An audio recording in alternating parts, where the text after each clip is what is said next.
Of matter.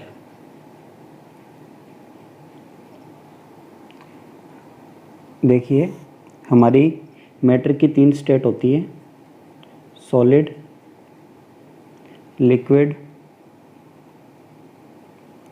And gas. ठीक है, solid, liquid and gas. सबसे पहले हम बात करेंगे सॉलिड की। तो अगर आप नोट्स बना रहे हैं तो आपके हाथ में होगा पेन, मोबाइल भी हो सकता है अगर आप वीडियो देख रहे हैं, और बुक्स। तो आप एक काम कीजिए, आप इन सभी को देखिए, इन सब की शेप है फिक्स्ड होगी, बॉडी क्या होगी, रिजिड। फिक्स्ड शेप, बॉडी होगी रिजिड। क्या आप इन्हें कंप्रेस कर सकते हैं? नहीं, आप इन्हें कंप्रेस भी नहीं कर सकते। अगर आप एक्स्ट्रा फोर्स लगाएंगे तो क्या होगा, जैसे ये पेन है आपका, अगर आप इस पर एक्स्ट्रा फोर्स लगाएंगे दोनों हाथों से तो ये क्या यहाँ से टूट जाएगा, लेकिन ये बेंड नहीं होगा। तो ये तो हो गई बात सॉलिड की। अब हम बात करते हैं लिक्विड।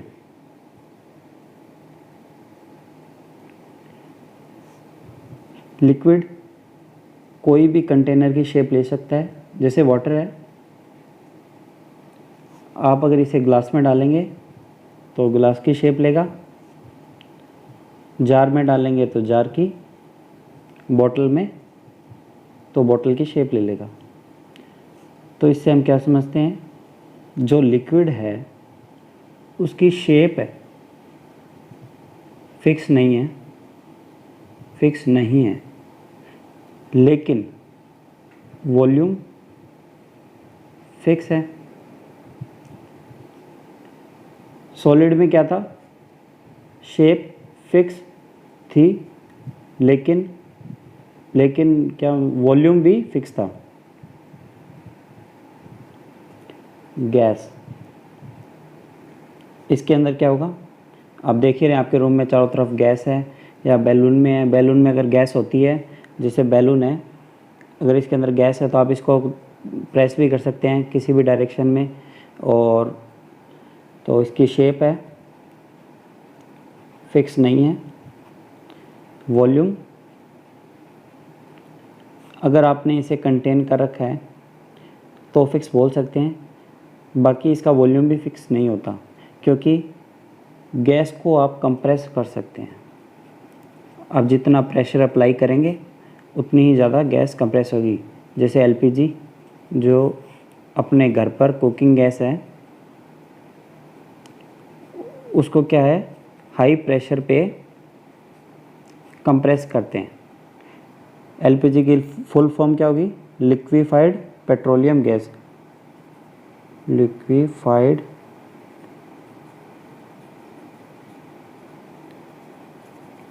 और बच्चों गाड़ी कौन सी गैस से चलती है, सीएनजी। ये होती है कंप्रेस्ड नेचुरल गैस।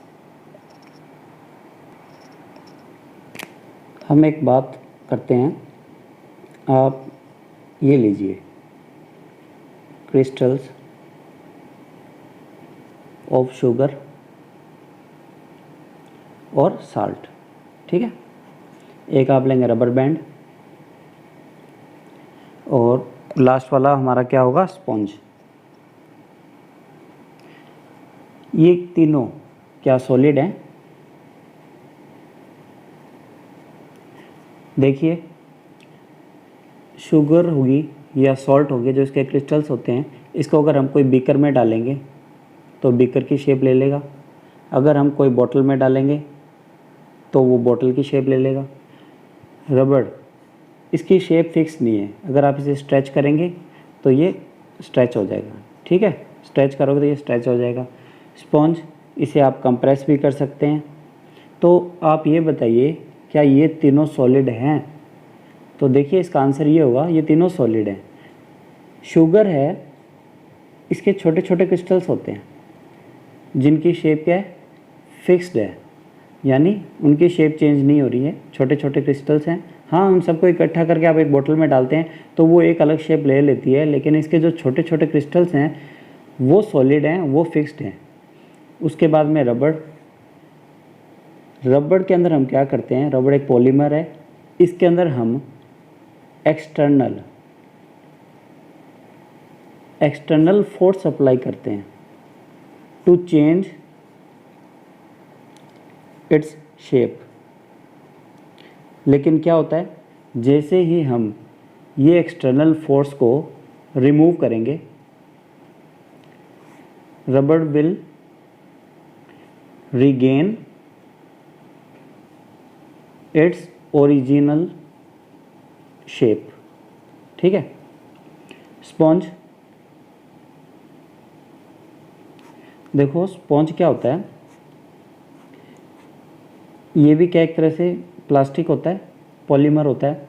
इसके अंदर क्या होता है, छोटे छोटे जालियाँ, मैश टाइप बना होता है, तो उसके अंदर क्या है, एयर रहती है। ठीक है।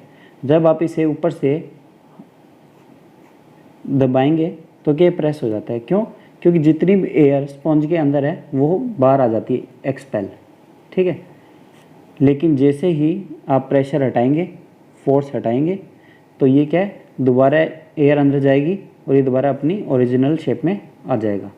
तो हम क्या समझे कि स्पॉन्ज भी सॉलिड है। अब सॉलिड की बात हो चुकी है, तो आपने देखा होगा सॉलिड होता है ना, उसके जो पार्टिकल्स, उनकी अरेंजमेंट कैसी होगी, वो फिक्स होगी। जैसे ही ये एक सॉलिड का ब्लॉक है, इसको हमने माइक्रोस्कोप के अंदर देखा तो उसके पार्टिकल्स होंगे वो ऐसे फिक्स्ड शेप के अंदर होंगे, इरेगुलर नहीं होंगे, अच्छे से व्यवस्थित होंगे, और उनके बीच में जो स्पेस है वो काफ़ी कम होगी। ठीक है। फिक्स्ड शेप में है, फिक्स्ड है। ठीक है। और रेगुलर शेप में है। अब आप एक चीज़ देखिए, ये रिजिड है, कंप्रेस नहीं कर सकते आप,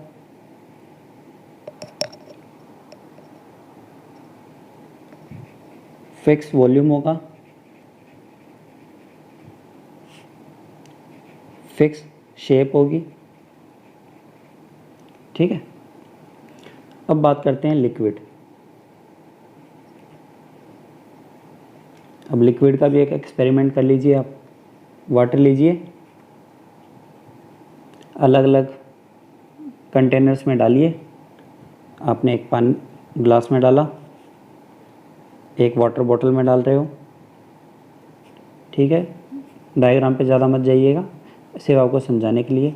एक आपने अपने किचन से बॉल लिया, तो आपने देखा कि हमने 100 ml वाटर लिया और बार बार से तीनों में डाला, तो वाटर ने क्या की, अपनी शेप चेंज की, लेकिन वॉल्यूम फिक्स था। ठीक है। अब आप एक बात बताइए, ये अपना वॉल्यूम फिक्स है, शेप चेंज हो रही है, यानी इसके जो पार्टिकल हैं, अगर एक ब्लॉक लेते हैं, इसके अंदर हम इसके छोटे छोटे पार्टिकल्स बनाते हैं, तो आप क्या बोलेंगे कि ये लूजली पैक्ड है, इनके बीच में गैप ज़्यादा है। हमने हमारी पिछली वीडियो में एक एक्सपेरिमेंट किया था। वो एक्सपेरिमेंट क्या था, हमने एक ग्लास के अंदर वाटर लिया, ठीक है, 100 ml, उसके अंदर हमने कुछ सॉल्ट ऐड किया और बाद में हमने उसे एक स्पून से मिक्स कर दिया। मिक्स। अब हमने क्या देखा कि जो वाटर की ग्लास के अंदर हाइट थी, वो मिक्स होने के बाद भी हाइट सेम है, वो चेंज नहीं हुई। चेंज यानी नो चेंज। ठीक है। तो इससे आप क्या समझते हैं, जो ये मैं बता रहा हूँ ना आपको, इनके बीच में जो गैप है, यहाँ पर जो साल्ट कि छोटे छोटे पार्टिकल्स थे जो पानी के अंदर डिज़ोल्व हो गए, उन्होंने यहाँ पर आके एक्यूमुलेट कर लिया। इसको मैं अलग पेन से बना देता हूँ। तो यहाँ पे आकर साल्ट एक्यूमुलेट हो गया। ठीक है,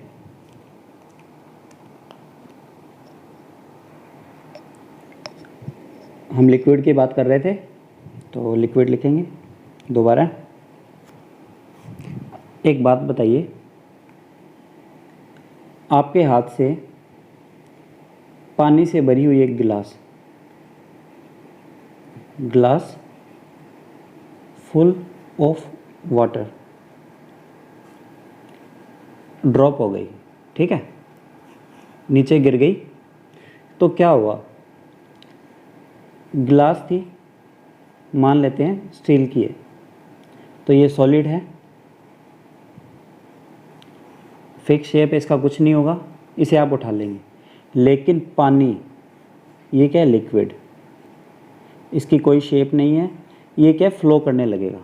ठीक है, फ्लो कहाँ करेगा?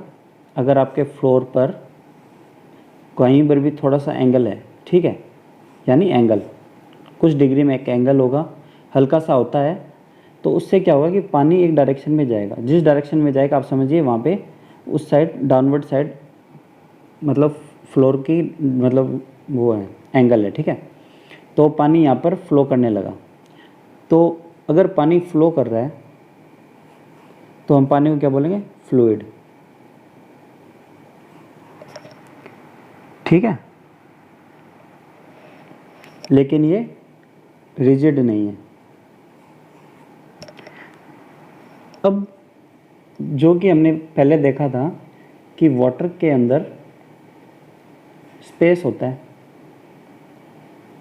वाटर या लिक्विड, अब एज ए एग्जांपल हम वाटर बोल रहे हैं, बाकी हम लिक्विड की बात कर रहे हैं। लिक्विड के पार्टिकल्स के बीच में स्पेस होता है। ठीक है, तो ये स्पेस बहुत ज़रूरी है, वेरी इंपॉर्टेंट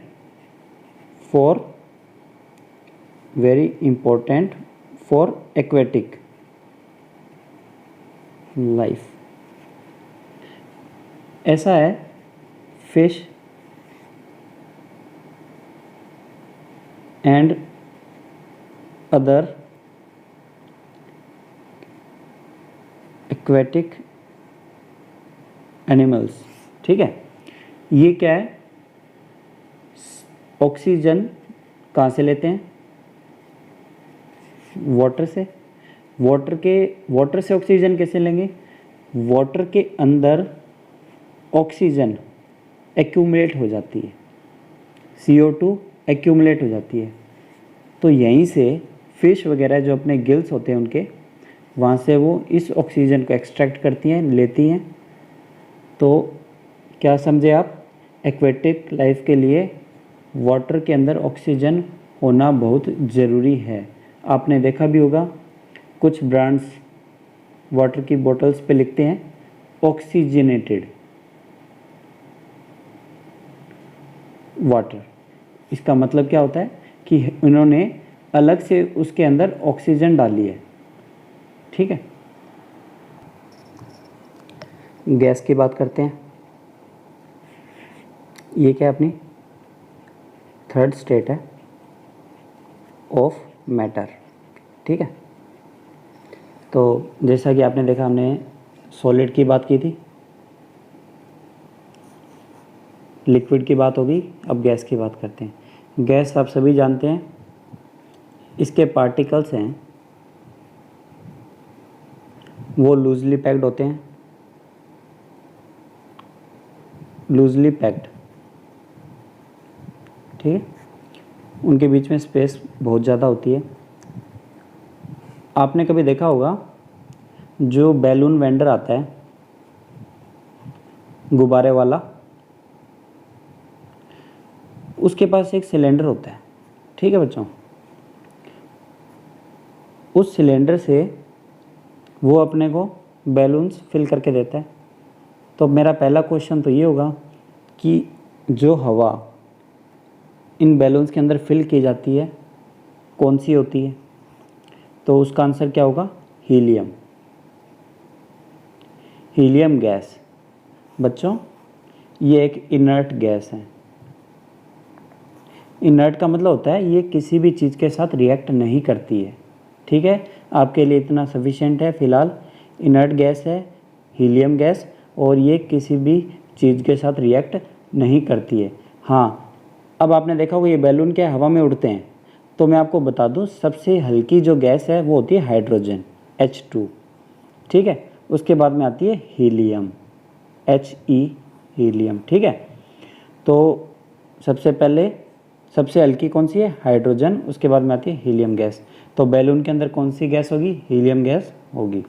ठीक है, अब आपने देखा होगा इस सिलेंडर से जो बैलून वाला है वो बहुत सारे गुब्बारे फुला सकता है। ऐसा क्यों है? क्योंकि हम गैस को हाई प्रेशर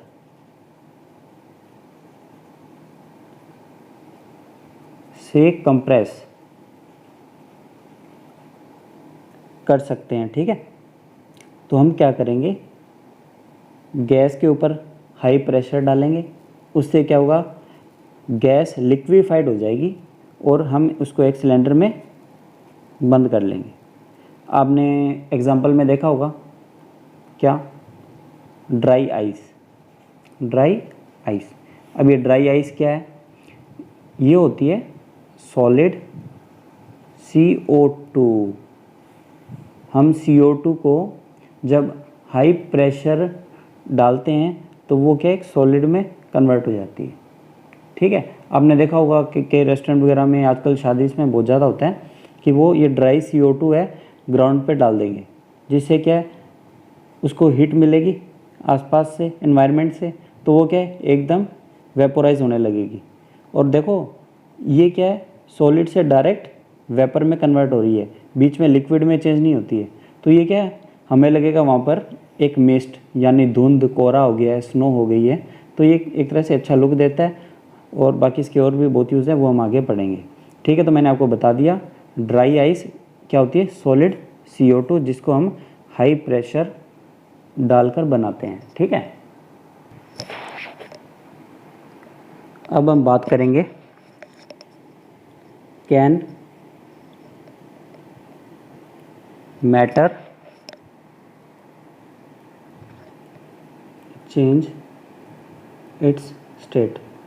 देखो ऐसा है, आप ये ध्यान से समझिएगा क्योंकि ये काफ़ी इम्पोर्टेंट है, और पहले वाले भी ऐसा नहीं है कि इम्पोर्टेंट नहीं थे, लेकिन ये काफ़ी इम्पोर्टेंट है और आपको आगे भी इसकी अंडरस्टैंडिंग के लिए आपको ज़रूरी है। ठीक है, तो can matter change it's state, इसका मतलब क्या हुआ, कोई भी मैटर यानी मान लीजिए कोई सॉलिड है,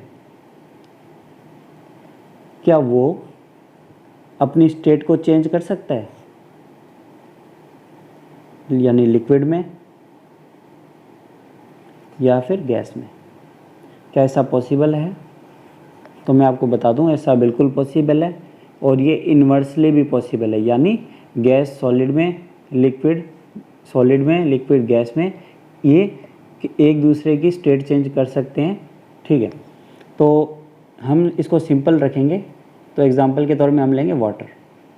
हम सब फैमिलियर है, वाटर की 3 स्टेट होती है, वाटर की 3 स्टेट होती है अलग अलग टेम्परेचर पे। ठीक है, तो कौन सी स्टेट है? सबसे पहले सॉलिड वाली आप बताएंगे, सॉलिड स्टेट कौन सी होती है? आइस। ठीक है, लिक्विड क्या बोलेंगे? पानी, पानी लिख देता हूँ, और वाटर, और गैसियस स्टेट कौन सी होगी? ये होगी वाटर वेपर यानी भाप। ठीक है, तो वाटर की 3 स्टेट होती है, सॉलिड, लिक्विड, गैस। हम एक छोटा सा एक्सपेरिमेंट करेंगे। इसके अंदर हम क्या करेंगे, हम लैब के अंदर एक एपरेटस लेंगे। ठीक है, बर्नर होगा, उसके ऊपर हम रखेंगे एक स्टैंड। यहाँ पर क्या होगा बच्चों, एक बीकर, और इसको हम इधर से एक थर्मोमीटर लगाएंगे और यहाँ पे इसको अटैच कर देंगे, पकड़ने के लिए क्लिप होगी। ठीक है।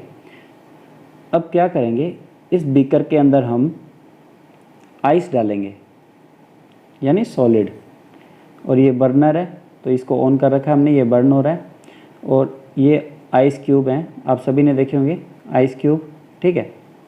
आइस क्यूब हमने डाल दिए, बर्नर ऑन है और ये हमारा बर्न हो रहा है, ठीक है। तो अब देखिए आइस को हम गर्म करेंगे, हीट देंगे तो क्या होगा, आप सभी जानते हैं, ये लिक्विड में कन्वर्ट होगी यानी वाटर में कन्वर्ट होगी, ठीक है, वाटर के अंदर। अगर हम इसे कुछ देर और गर्म करेंगे तो इसका क्या होगा, हीट देंगे तो ये वेपर, भाप बनकर उड़ जाएगी, ठीक है। अब देखो बच्चों, आइस का जो टेम्परेचर होता है कितना होता है, 0 डिग्री सेंटीग्रेड या सेल्सियस, ठीक है। इसको हम क्या करेंगे, हीट दे रहे हैं यहाँ से।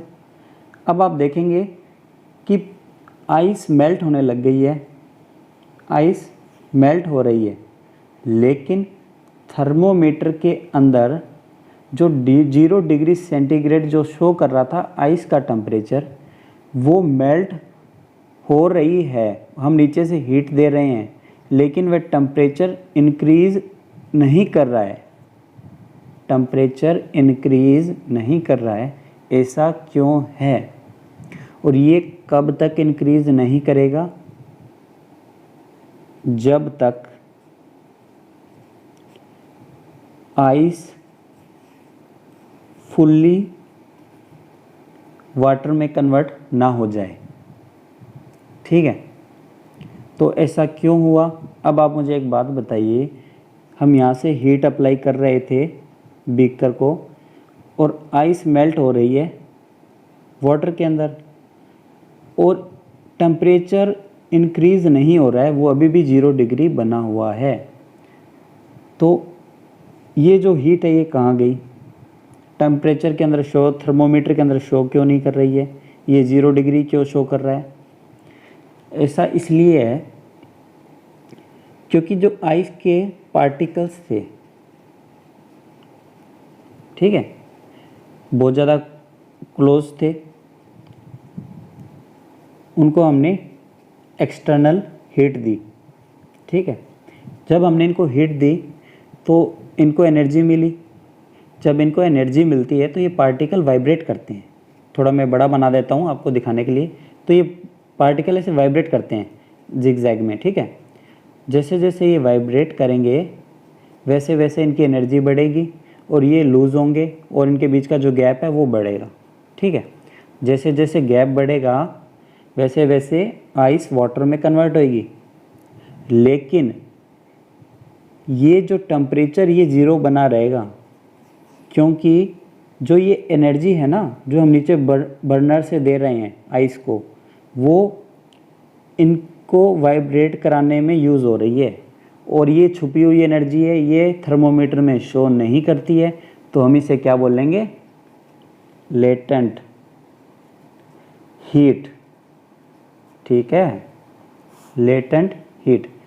अब आप मुझे एक बात बताओ, आइस है, ठीक है, वो इधर वाटर है, इन दोनों में से एनर्जी और सॉरी आइस का टेम्परेचर क्या है, 0 डिग्री, वाटर भी 0 डिग्री पे। अब आप मुझे एक बात बताओ, इन दोनों में से एनर्जी किसके पास ज़्यादा होगी, यानी हीट किसके पास ज़्यादा होगी, ऑब्वियसली वाटर के पास होगी। क्यों, क्योंकि इसके पास आइस की एनर्जी तो है लेकिन इसके अंदर लेटेंट हीट भी है, ठीक है, समझे। तो इसको हम क्या बोलेंगे, तो इसको हम क्या बोलेंगे, लेटेंट हीट ऑफ फ्यूज़न, ठीक है। तो हमने अभी तक क्या देखा कि सॉलिड यानी आइस को जब हम वाटर के अंदर मेल्ट करते हैं तो एक पर्टिकुलर टेम्परेचर जिस पर सॉलिड वाटर के अंदर मेल्ट होता है उसे हम बोलते हैं मेल्टिंग पॉइंट। ठीक है, वाटर का मेल्टिंग पॉइंट क्या होता है? 0 डिग्री। ठीक है, और जो ये हिडन एनर्जी है इसके अंदर हम यूज़ होती है सॉलिड को लिक्विड में चेंज करने के लिए, उसको हम बोलते हैं लेटेंट हीट ऑफ फ्यूज़न। ठीक है, अभी हम थोड़ा सा आगे और देखेंगे इसको। तो हम कहाँ पर थे? ये आइस थी, यहाँ पे वाटर है, ये वेपर है। ठीक है, तो यहाँ पर हमने इसको मेल्ट कर लिया है। तो हमने क्या देख लिया? Melting point, the temperature at which solid turns into liquid, उसे क्या बोलेंगे? Melting point. और द हिडन एनर्जी, ठीक है, वो क्या होती है? Latent heat of fusion. ठीक है, ये हो गया हमारा आइस से वाटर तक का सफ़र कंप्लीट। ठीक है, थोड़ा सा मैं आपको एक बार बता देता हूँ। जो 0 डिग्री सेंटीग्रेड है ये क्या टेम्परेचर की यूनिट है, लेकिन इसकी जो एसआई यूनिट है ना बच्चों, वो है 273.15 केल्विन। ये एसआई यूनिट है। क्या? केल्विन एसआई यूनिट है। और जो ये 273.15 है ये इक्वल्स टू होता है 0 डिग्री सेंटीग्रेड की। तो हम इसको क्या करते हैं? राउंड ऑफ ले लेते हैं। एसआई यूनिट ऑफ टेम्परेचर क्या होगी? केल्विन, याद रखिएगा। ठीक है, सेंटीग्रेड नहीं है।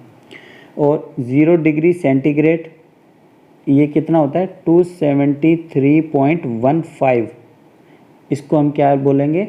273 केल्विन। ठीक है, तो हम इसको राउंड ऑफ कर लिया 273 केल्विन। अब आपसे कोई बोलता है कि 10 डिग्री सेंटीग्रेड केल्विन में कन्वर्ट करो, तो क्या करेंगे? सिंपल सा है, 10 डिग्रीज के अंदर हम 273 ऐड करेंगे। और एक और बात, डिग्री के अंदर हमें यहाँ पर, ये आप देख रहे हैं ऊपर लगाते हैं 0, इसके अंदर हम ऐसे डिग्री कुछ साइन नहीं लगाएंगे, सीधा केल्विन के आएगा। ठीक है, तो यहाँ पे 273 + 10 283 केल्विन। 283 केल्विन अगर कोई बोलता है तो कितना हो गया? 10 डिग्री सेंटीग्रेड। तो आप समझ गए केल्विन और सेंटीग्रेड के बीच का कन्वर्जन। और अगर आपको कोई बोलता है केल्विन दे रखा है, उसको किस में कन्वर्ट करना है? सेंटीग्रेड में, तो आप क्या करेंगे? -273 कर देना, वो किस में कन्वर्ट हो जाएगा? वो सेंटीग्रेड में कन्वर्ट हो जाएगा। ठीक है बच्चों, अब बात करते हैं वाटर से वेपर की तरफ के सफ़र की। तो यहाँ पे जैसे आपको मैंने बताया था कि हमने एक बीकर लिया था, उसके अंदर आइस थी, अब वो क्या है? पानी बन चुकी है। ठीक है, थर्मोमीटर लगा हुआ है वैसे का वैसा, और नीचे बर्नर भी जल रहा है। और अब क्या है कि इसमें वेपर्स बन रही है और वो हवा में जा रही है। ठीक है, लेकिन आप देखेंगे कि वाटर है ना, वाटर की वेपर्स, मतलब वाटर वेपर कब बनती है? बॉइलिंग पॉइंट होता है ना वाटर का, कितना होता है?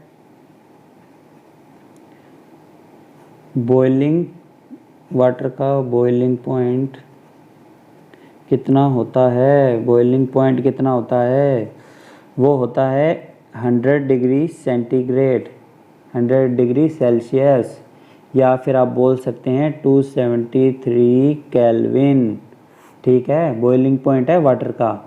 अब क्या होगा? जैसा आइस से वाटर में किया था वैसा ही इसके अंदर होगा। थर्मोमीटर का टेम्परेचर चेंज नहीं होगा, वो रहेगा 100 डिग्री। कब तक? जब तक ये वेपर नहीं बनते। ठीक है, तो अब क्या समझेंगे? इसके अंदर भी कोई हिडन एनर्जी है, उसे हम क्या बोलेंगे? लेटेंट हीट ऑफ वेपराइजेशन, ठीक है, लेटेंट हीट ऑफ वेपराइजेशन। तो हमने दो लेटेंट हीट पढ़ ली है, एक है latent heat of fusion solid से लिक्विड की तरफ, latent heat of vaporization liquid से गैसियस स्टेट की तरफ जाने पर। आप सभी ने देखा होगा या आपसे कोई पूछे कि बॉइलिंग वाटर, ठीक है, बॉइलिंग वाटर या वेपर्स, जो गर्म पानी की भाप होती है, अगर इन दोनों में से अपने को बॉडी किस चीज़ से आप ज़्यादा बर्न होंगे? मेरा सिंपल सा क्वेश्चन है, अगर आपके ऊपर कोई उबलता हुआ पानी डाल दे या आपके ऊपर स्टीम होती है, यानी आपके जो प्रेशर कुकर से जो भाप निकलती है वो भी एक तरह से बहुत गर्म होती है, वेपर्स होती है, तो अगर इन दोनों का टेम्परेचर सेम है, 100 डिग्री सेंटीग्रेड है, लेकिन आप बर्न किससे ज़्यादा होंगे? तो उसका आंसर होगा वेपर से, क्योंकि उसके अंदर लेटेंट हीट ऑफ वेपराइजेशन भी है, तो इससे बर्न एक्स्ट्रा होगा, ठीक है। तो हम अभी तक क्या देख रहे थे? मेल्टिंग पॉइंट, ठीक है। उसके बाद में हमने देखा लेटेंट हीट ऑफ फ्यूज़न, उसके बाद में हमने देखा boiling point, melting point, sorry, उसके बाद में हमने क्या देखा? Latent heat of vaporization. तो हमने देख लिया आइस वाटर में, वाटर वाटर वेपर में, ऐसे कन्वर्ट होती है। लेकिन कुछ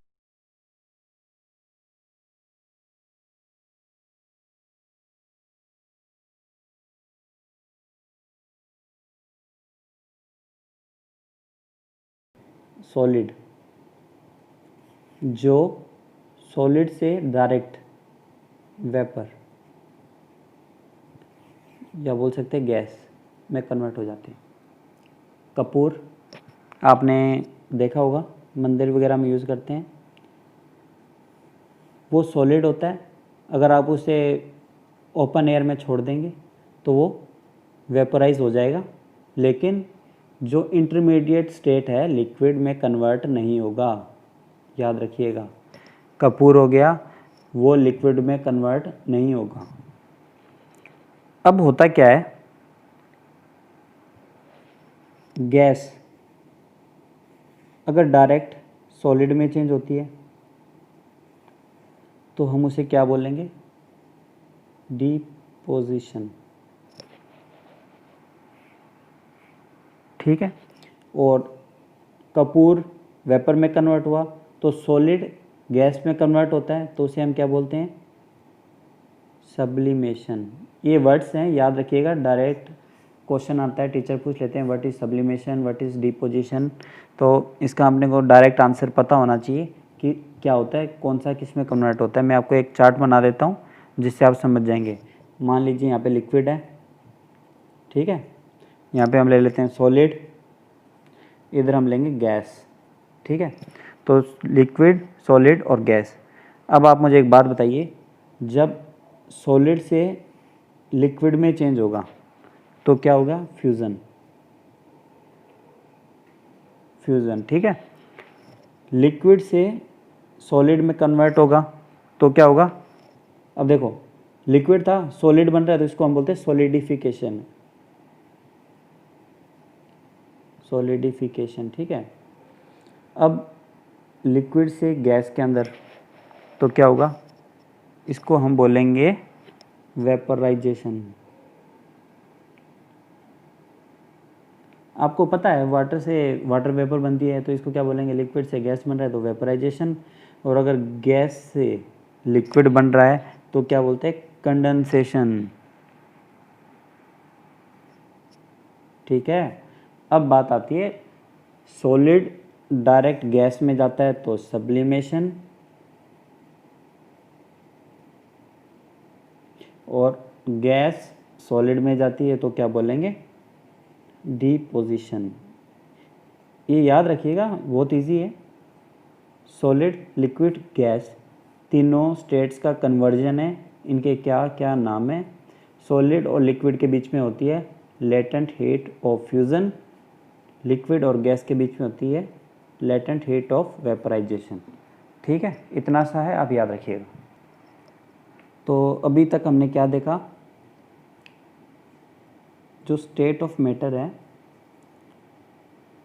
वो क्या एक दूसरे में कन्वर्ट हो जाती है, और हमने देखा था कि टेम्परेचर का क्या इफ़ेक्ट होता है स्टेट ऑफ मैटर को चेंज करने में, यानी सॉलिड, लिक्विड और गैस आपस में कैसे चेंज होती है, किसकी मदद से, टेम्परेचर की मदद से। आपने देखा था ना कि हमने एक बर्नर लगाया, नीचे टेम्परेचर है, हीट दे रहे हैं, और ऊपर बीकर के अंदर हमने आइस रखी है, वो वाटर के अंदर हो गई, उसके बाद में वाटर से वो वेपर बन गई। तो ये हमने क्या देखा, टेम्परेचर का इफेक्ट देखा था। अब हम बात करेंगे प्रेशर।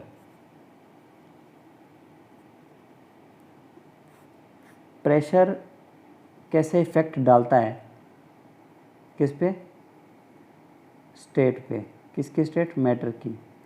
कितनी स्टेट होती है, 3। कौन सी, सॉलिड, लिक्विड, गैस। ठीक है, इन तीनों स्टेट पर प्रेशर क्या इफेक्ट डालता है, कैसे कन्वर्ट होती है। तो मैक्सिमम मैं आपको ये बता दूं कि जो प्रेशर का इफेक्ट है वो सबसे ज़्यादा रहता है गैस पे। आपको एग्जांपल मैं आपको बता देता हूँ। आपके घर पे एलपीजी गैस आती है, एलपीजी लिक्विफाइड पेट्रोलियम गैस, और सीएनजी कंप्रेस्ड नेचुरल गैस। उसके बाद में मैं आपको बता दूँ बैलून के अंदर हीलियम गैस। तो ये 3 एग्जांपल आप देख लीजिए। इन तीनों में क्या होता है कि जो गैस, तीनों में गैस है, इसके अंदर नेचुरल गैस है, इसके अंदर पेट्रोलियम गैस है, और इसके अंदर हीलियम है। इन तीनों को क्या करते हैं, हाई प्रेशर अप्लाई करते हैं, हाई प्रेशर। ठीक है, हाई प्रेशर अप्लाई करते हैं, जिससे क्या है, गैसेस के पार्टिकल है वो पास में आ जाते हैं। जैसे पहले दूर थे, ठीक है, पहले गैस के पार्टिकल दूर हैं, हाई प्रेशर दिया, ठीक है, हाई प्रेशर दिया यहाँ पर, तो वो क्या है, बिल्कुल पास में आएंगे और वो लिक्विफाई हो जाएंगे, और वो एक छोटे से एरिया में बहुत सारी गैस को हम कंटेन कर सकते हैं, जैसा कि आपने देखा होगा एलपीजी और सीएनजी के अंदर होता है। ठीक है,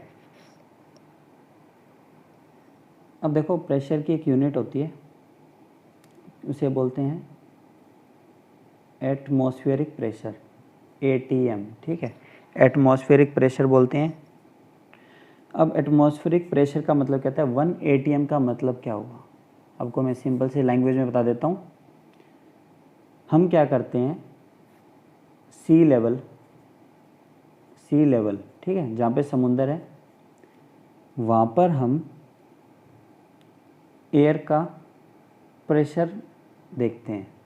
ठीक है, मरकरी लेंगे, उसके ऊपर हम एयर का प्रेशर देखेंगे कि कितना प्रेशर आ रहा है, उसी को हम बोलते हैं एटमॉस्फेरिक प्रेशर। ठीक है, एयर का जो दबाव होता है सी लेवल पर, उसे हम बोलते हैं 1 एटीएम। हम जैसे जैसे हाई एल्टीट्यूड पे जाते हैं, ठीक है, हम सी लेवल से हाई एल्टीट्यूड यानी माउंटेन्स पे जाते हैं, तो वहाँ पर क्या होता है, एयर प्रेशर कम हो जाता है, यानी एयर प्रेशर कम हो जाता है, एयर प्रेशर कम हो जाता है। और देखो एयर प्रेशर कम होता है तो वहाँ पे ऑक्सीजन की भी कमी होती है, तो हमें वहाँ पर सांस लेने में दिक्कत होती है। ठीक है, और इसीलिए हाई एल्टीट्यूड्स में क्या है, वाटर है वो बहुत जल्दी बॉयल होता है, क्योंकि वहाँ पे पानी का प्रेशर कम होता है। इसके लिए वहाँ पर क्या यूज़ करते हैं, प्रेशर कुकर। प्रेशर कुकर किस लिए यूज़ होता है, प्रेशर बिल्ड करने के लिए। तो हम जब भी घर पे कुछ खाना या दाल वगैरह बनाएंगे तो प्रेशर कुकर का यूज़ करते हैं, तो खाना जल्दी बनता है। इसका मेन कारण क्या है, नीचे से हम उसको क्या दे रहे हैं, टेम्परेचर यानी हीट दे रहे हैं। किससे दे रहे हैं, अपने एलपीजी गैस से दे रहे हैं। एलपीजी सिलेंडर के अंदर क्या है, कंप्रेस्ड पेट्रोलियम गैस है। ठीक है, अब वो गैस क्या बर्न होकर किसको हीट दे रही है, हमारे प्रेशर कुकर को। प्रेशर कुकर के अंदर क्या है, दाल है। अब दाल के अंदर क्या है, लिक्विड है, लिक्विड की क्या वेपर बनेगी। और देखो हमने प्रेशर कुकर को क्या कर रखा है, बंद। तो बंद कर रखा है तो उसके अंदर क्या होगा, हाई प्रेशर डेवलप होगा, और उससे क्या है, वो कंप्रेस ज़्यादा, दबाव ज़्यादा बनेगा, और हमारी दाल या हमने कुछ भी उसके अंदर बनाया है वो जल्दी पकेगा या जल्दी कुक हो जाएगा। ठीक है, तो अब हम इसका लास्ट टॉपिक है मैटर इन आवर सराउंडिंग का, EVAPORATION। इसका मतलब क्या होता है? एवोपरेशन, हिंदी में शायद कहते हैं वाष्पीकरण। अब देखो होता क्या है, एवोपरेशन क्या होता है। अब समर है, आप सभी को स्वेटिंग होती है, ठीक है, आपको स्वेट आ गया, ठीक है, तो आप क्या है, फ़ैन के नीचे जाके बैठे। जैसे ही आप फ़ैन के नीचे जाके बैठते हो, आपको क्या होता है? कूलिंग इफेक्ट होता है। देखो बिल्कुल सिंपल लैंग्वेज में समझा रहा हूँ आपको। समर के अंदर पसीना आएगा, स्वेटिंग होती है, आप फ़ैन के नीचे जाके बैठते हैं, आपको क्या है? Cooling effect. अब कूलिंग इफेक्ट क्यों होता है? क्योंकि जो स्वेट है, जो एक लिक्विड की फॉर्म में है, स्वेटिंग के अंदर कुछ नहीं होता, हमारे बॉडी के जो लिक्विड वाटर और साल्ट्स होते हैं, ठीक है, जो बॉडी से एक्सक्रीट करते हैं स्किन के थ्रू अपने बॉडी के टेम्परेचर को मेंटेन करने के लिए। और वो इसीलिए होते हैं कि जब स्वेट हमारी बॉडी के, यानी देखिए जैसे ये मेरा हाथ है, इस हाथ के ऊपर, जैसे मेरा ये हाथ है, इस हाथ के ऊपर अगर पसीना आता है तो होगा क्या कि सराउंडिंग की गर्मी और जो मेरी बॉडी का टेम्परेचर है उससे क्या है, ये वाटर की ड्रॉप्स होंगी, वो एवोपरेट होगी, वेपर्स में कन्वर्ट हो जाएगी, क्योंकि ये हीट लेंगी और जैसे ही वह हवा में जाएगी तो क्या है, पीछे एक कूलिंग इफेक्ट छोड़ के जाएंगी। क्योंकि आपको पता होगा कि देखो ये वेपर कब बनेगी? जब इनको हीट मिलेगी। अगर यहाँ पे मेरे स्वेटिंग हो रखी है तो इनको हीट कहाँ से मिलेगी वेपर बनने के लिए? वो मिलेगी मेरी बॉडी के नीचे, मेरी स्किन से इनको हीट मिलेगी और उस हीट से क्या ये वेपर बन जाएगी और मेरी बॉडी का जो टेम्परेचर है वो कम हो जाएगा, तो उससे क्या है, मुझे कूलिंग इफेक्ट मिलेगा। तो ये प्रोसेस होता है हमारे स्किन का। हमारी स्किन ऐसे काम करती है, इससे हमारे स्वेटिंग होती है, ठीक है। अब देखो जो ये एवोपरेशन होता है ना, ये सरफेस एरिया पे डिपेंड करता है। यानी सरफेस एरिया, आप क्या समझते हैं सरफेस एरिया से? बॉडी का वह एरिया जो एक्सपोज हो रहा है। अब मान लीजिए एक आपने ग्लास लिया है, ठीक है, एक आपने जग ले लिया, ठीक है, मैं जग बना रहा हूँ, ठीक है, एक आपने क्या ले लिया? फ्राइंग पैन ले लिया।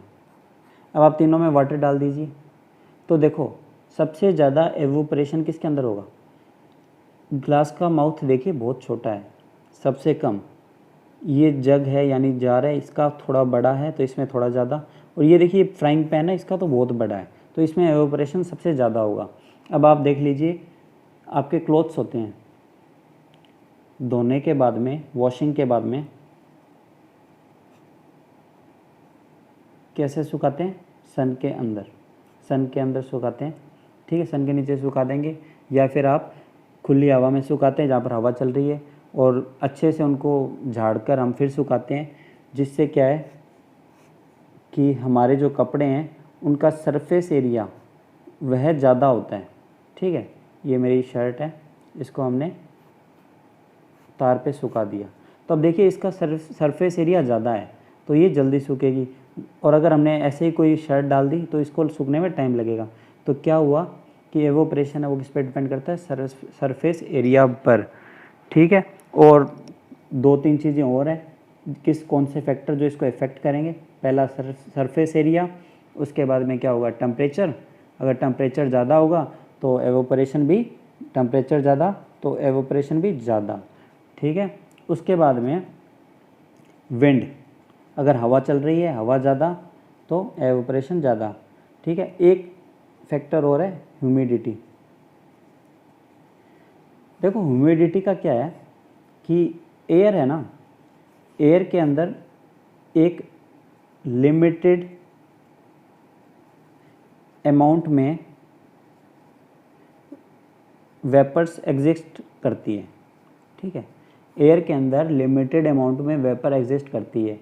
अगर उससे ज़्यादा वेपर हो जाएंगी तो एयर उसके एब्जॉर्ब नहीं कर पाएगी, क्योंकि देखिए उनके बीच में स्पेस होता है। देखो एयर के भी पार्टिकल्स हैं, इनके बीच में स्पेस है, तो वहाँ पे क्या है, वेपर्स है वो डिपॉजिट होती है। लेकिन अगर एक लिमिट से ज़्यादा है तो वो अगर एक्स्ट्रा कहीं पानी पड़ा है तो उसकी वो वेपोराइजेशन नहीं होगा, क्योंकि यहाँ पे ऑलरेडी स्पेस ही नहीं है इस पानी को इधर जाने के लिए। तो अगर ह्यूमिडिटी इंक्रीज़ यानी ज़्यादा है तो एवोपरेशन क्या होगा बच्चों, कम होगा। तो इसीलिए ह्यूमिडिटी में हमें ज़्यादा पसीना आता है, हमारा पसीना सूखता नहीं है। स्वेटिंग ज़्यादा होती है, हमारे कपड़े गीले रहते हैं, नहीं सूखते, क्योंकि एयर के अंदर ऑलरेडी पहले से वेपर्स हैं, तो वो हमारा इवोपरेशन नहीं हो पाता है। अब इसका एग्जांपल आपने देखा होगा, घर पे पॉट रखते हैं तो पॉट का भी यही प्रोसेस है कि पानी ठंडा क्यों रहता है। इसका मेन कारण यही है, पॉट के अंदर क्या है, पोर्स बने होते हैं, ठीक है, मिट्टी का है तो इसके अंदर पोर्स होते हैं और पानी इन पोर्स से बाहर आता है थोड़ा थोड़ा, ठीक है। जो पानी सरफेस पे आएगा यहाँ पर, ठीक है, यहाँ पे जो सरफेस पे पानी आ गया है वो पानी क्या है, एटमॉस्फेयर की और इस पॉट की हीट लेगा, और ये जो छोटे छोटे वेपर्स हैं ना, वो सॉरी ड्रॉपलेट्स हैं या पानी है, ये क्या है, वेपर्स में कन्वर्ट होकर हवा में चला जाएगा। तो क्या होगा, इसका रिज़ल्ट क्या होगा कि ये जो पॉट के अंदर जो पानी है ये कूल ठंडा हो जाएगा, ठीक है। तो बच्चों हमने हमारा matter in our surrounding topic आज हमने पूरा कंप्लीट कर लिया है। देखो मैंने आपको बताया था 3 स्टेट्स ऑफ मैटर होती है, ठीक है। क्या थी, solid, liquid, gas. Solid, liquid और गैसियस स्टेट। 2 स्टेट्स और होती हैं, 2 स्टेट्स और होती हैं, यानी टोटल 5 होती हैं, लेकिन हमें सिर्फ 3 पढ़नी है, सॉलिड, लिक्विड और गैसियस स्टेट। 4th स्टेट क्या होती है मैं आपको बता देता हूँ, प्लाज्मा स्टेट होती है। और 5th होती है बोस आइंस्टीन कंडेंसेट। ये टोटल 5 स्टेट है जिसमें से हमें सॉलिड, लिक्विड, गैसियस स्टेट पढ़नी है। प्लाज्मा और बोस आइंस्टीन कंडेंसेट हमें नहीं पढ़नी। फिर भी थोड़ा सा आपके नॉलेज के लिए बता दूं, अगर आपको प्लाज्मा स्टेट क्या होती है, ये चार्ज्ड आयंस होते हैं। अब ये आपका इसका एग्जांपल आप देख सकते हैं, आपके जो घर पे ट्यूबलाइट है उसके अंदर क्या होता है, जो आपकी ट्यूबलाइट होती है उसके अंदर हीलियम या आर्गन इनर्ट गैस होती है, ठीक है, और मरकरी वगैरह भी होती है। तो जैसे ही आप यहाँ पर उनको हाई वोल्टेज देते हैं ट्यूबलाइट को, तो इसके अंदर जो गैस होती है वो आयोनाइज हो जाती है और वो लाइट एमिट करती है, उसी को हम प्लाज्मा स्टेट बोलते हैं। और बोस आइंस्टाइन कंडेंसेट है, ये स्टेट आती है जब हम -273 केल्विन पे टेम्परेचर पे पहुंच जाते हैं, तो उस स्टेट को हम बोलते हैं बोस आइंस्टाइन कंडेंसेट। ये फ़िलहाल तो ये टेम्परेचर अचीवेबल नहीं है, लेकिन मैं आपको बता दूं हायर स्टडीज़ में आपको बताएंगे कि इस टेम्परेचर पर हमारे जो मेटल होते हैं ना बच्चों, उनका जो रेजिस्टेंस होता है वो ज़ीरो हो जाता है। तो क्या होगा, अगर आपने इस टेम्परेचर पे अगर कोई फ़ैन को ऑन कर दिया तो फ़ैन हमेशा ऑन रहेगा, बंद नहीं होगा, लेकिन उसके अंदर फ्रिक्शन वगैरह कुछ एक्स्ट्रा चीज़ें वो नहीं होनी चाहिए। तो आपके लिए इतना सफिशेंट है। Bose Einstein condensate very low temperature पे, वेरी लो टेम्परेचर, प्लाज्मा होता है चार्ज आयन के कारण। सॉलिड, लिक्विड, गैस हम बहुत अच्छे से पढ़ चुके हैं हमारी क्लास में।